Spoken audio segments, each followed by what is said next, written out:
of the constant national debate about being pro-choice or being pro-life, I decided to make a video and share my abortion stories. And yes, I said stories because I've had 3 of them, and I bet most of y'all didn't even know that there's multiple different ways to have an abortion. And I've done it both type of ways. And the reason why I want to share this is because I think a lot of people glorify abortions whenever they come out with their abortion story, because there in the now, it seems like the greatest thing ever. You just dodged a bullet.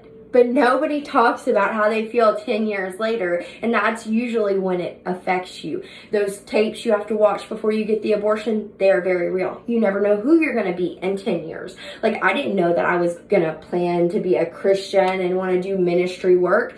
I thought that I was going to keep going down the same path. Like, I'm very open with my faith, but this is not going to be a faith-based video. This is just going to be my experiences. So my first abortion I had when I was 18 years old. I was kind of like a gypsy, bopping to and fro. I partied a lot, drank a lot. So in my first trimester that I didn't know I was pregnant, I did a lot of things I shouldn't have. And I could write a book on everything I did from the year 18 to the year 19. But I was in love with a drummer in a band that had a girlfriend. You know, they had broke up. We went out of town together. We had very unprotected sex multiple times, and I got pregnant. When I told him about it, he ran. He tried to say that it wasn't his, and he tried to accuse me of sleeping with somebody that I didn't sleep with. And so at this time, I'm kind of have nothing. I'm bickering with my mom, don't really have anywhere to stay because I was living at his house, and yeah, I'm just kind of hopeless. So I start talking to my biological father again. He offers to get me a ticket to come to Florida, and that's where I'm from. I was so excited, so stoked to be able to go see my whole family. I needed this kind of support right now. I had already really dumbly made the Facebook announcement that I was pregnant because, you know, I don't know, I would get high off the likes and stuff. You know, it was all about that view count. And so, I forgot to mention I'm 27 now. So yes, this was almost 10 years ago. It was a long time. And so I get off the plane, I start talking to my dad that I'm not ready to have this baby, and what did he think about abortion? So he offered to pay for my abortion. We go to this abortion clinic, which I am blessed to have, you know, parents that were supportive of whatever choice I made. So we get to the clinic and everybody is unnaturally happy. Like, it reminds me of a kindergarten class. It's so just, and I'm not happy. Like, you can see it on everybody's face. Like, the feeling of dread and sadness in this place, I mean, I don't know how the nurses survive. And these are some unnaturally happy people. Like, I don't know how they are that happy when they're getting all that energy all day long, you know, and all the, you know how you can absorb people's energy? Like, I would not be able to do it because that energy is nothing but dread, gloom, and sadness. So I get back there and, you know, I'm starting to rethink my decisions, like really rethink them. But I have this nurse that comes in and starts reassuring me that, oh, you don't have to get the vacuum procedure. We have this new abortion pill. They make it sound like you take a pill and it's one and done. Yeah. So I take this shot of orange juice and I take this giant horse pill, and 4 days later they give me a pack of pills to insert in me. And I'm like, this is great. This is fabulous. This is like a Plan B pill. It's nothing. Nope. This is almost like a horror story, guys. It was worse than the vacuum procedure any day.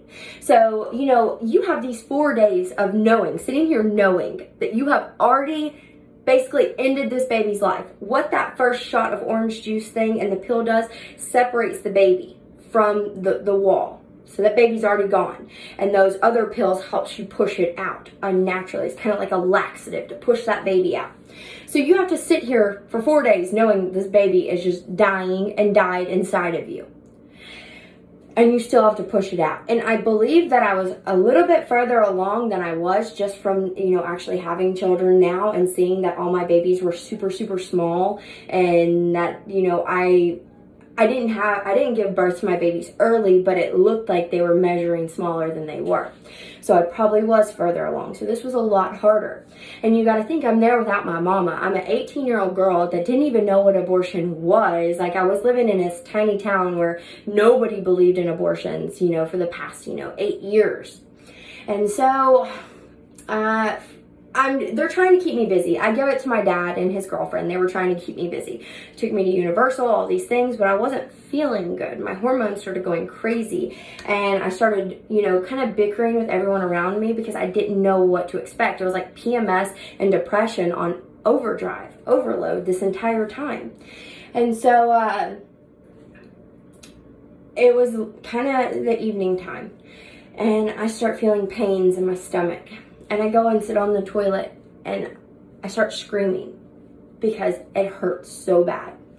And I think it's because I wasn't expecting it, because they dumbed it down at this clinic telling me I was taking a pill and it's like a period and it's done. They need to tell you the full extent of how painful it is, how hard it really is. They don't tell you any of that. They're like, here you go, there you go, it should be fine.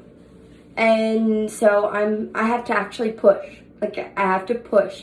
Feels like you're super constipated, and blood is everywhere. Blood's all over the toilet. It was all over the ground. And so I decided to go get in a hot bath, because you don't really bleed in a bathtub, which don't ever do this, because you're not supposed to sit in stagnant water. But I thought just for a second it would take the cramps away and help me stop bleeding.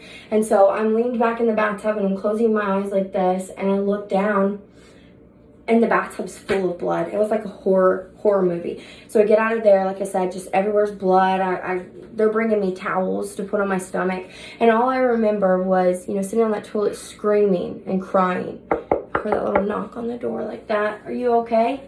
Because it wasn't my mama, like, it's not my mama. I almost just met these people, and I'm sitting here aborting a baby in their bathroom. Their one and only bathroom. Sorry, I was thirsty. So let's go years in the future, like maybe a year and a half in the future. And I'm back living in Louisiana. I've met my now current husband, and he wants a baby and a family, and I don't really want a baby and a family, mostly because I felt so guilty. I'm like, how dare I think it's a good idea to have a baby after, I aborted that one. I felt like that abortion was useless. Like, I did it for no reason if I could go out and have another kid, like, right after it. And, like, so you don't realize that you're walking around with this guilt and shame. And every time somebody says that they're pro-life, you get so offended and so angry. I couldn't even go to a church because they would sit here and talk about abortions. So I couldn't go to church.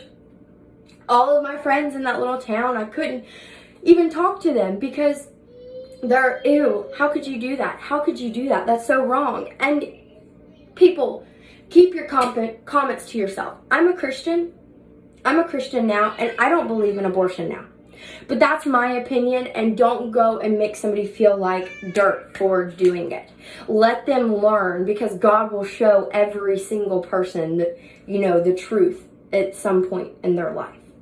So thank God that God took me out of that, and I'm able to share this with you, because maybe you're sitting there thinking about an abortion, or you go in there and a nurse tells you, hey, this little pill is going to feel just like a period. You won't feel anything. And you feel like you're dying, and there's blood everywhere, and you have no support system. I had suicidal thoughts after that. Like, if I wouldn't have went and stayed with my grandma, I might have ended up killing myself.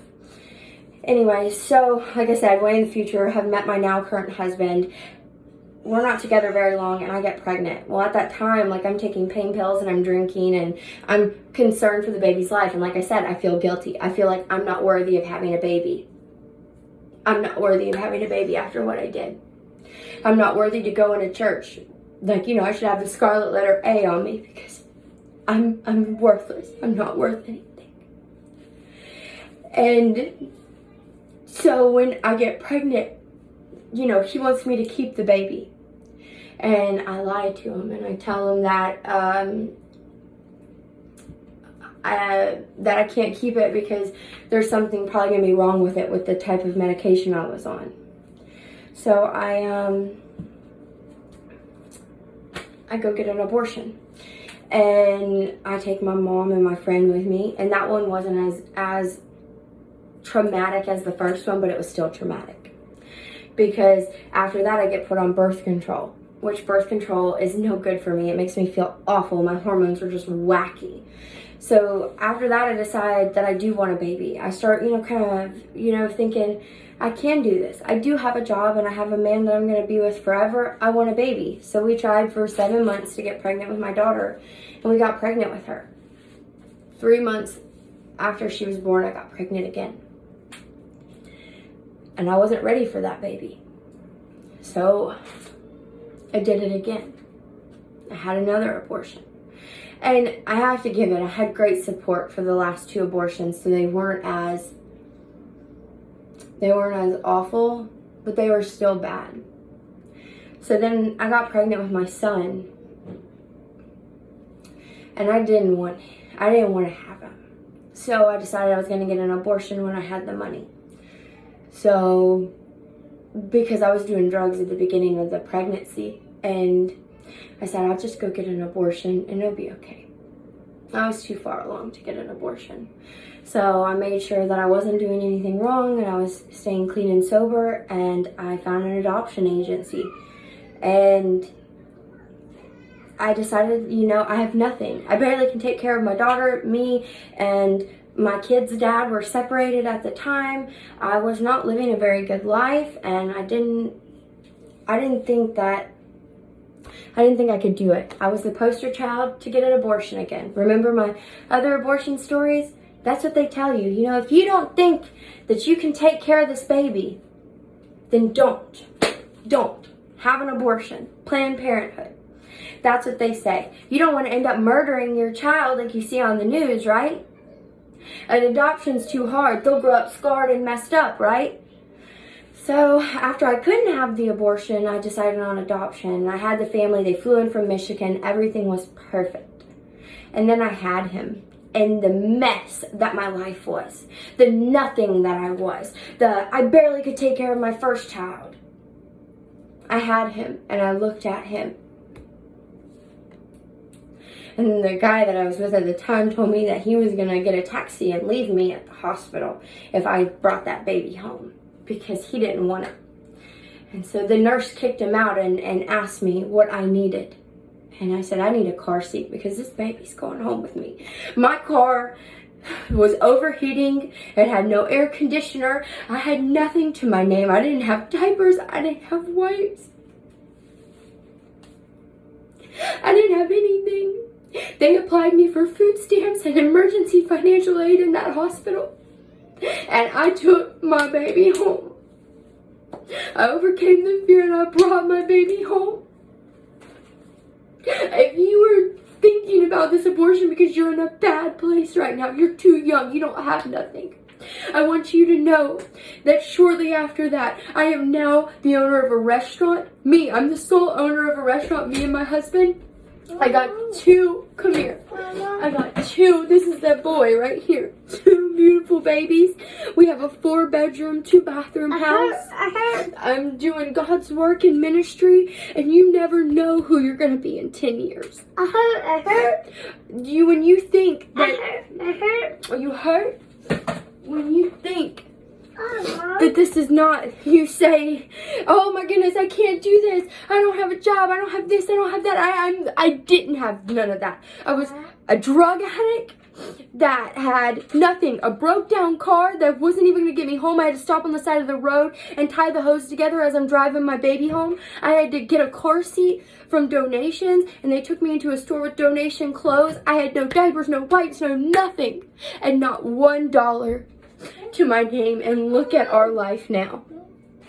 I was on the verge of being homeless, and look at our life now. This is my other baby, and in memory of the other 2.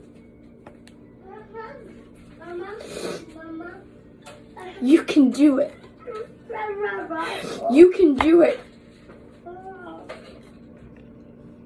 That's just my story. I hope it meant something to you.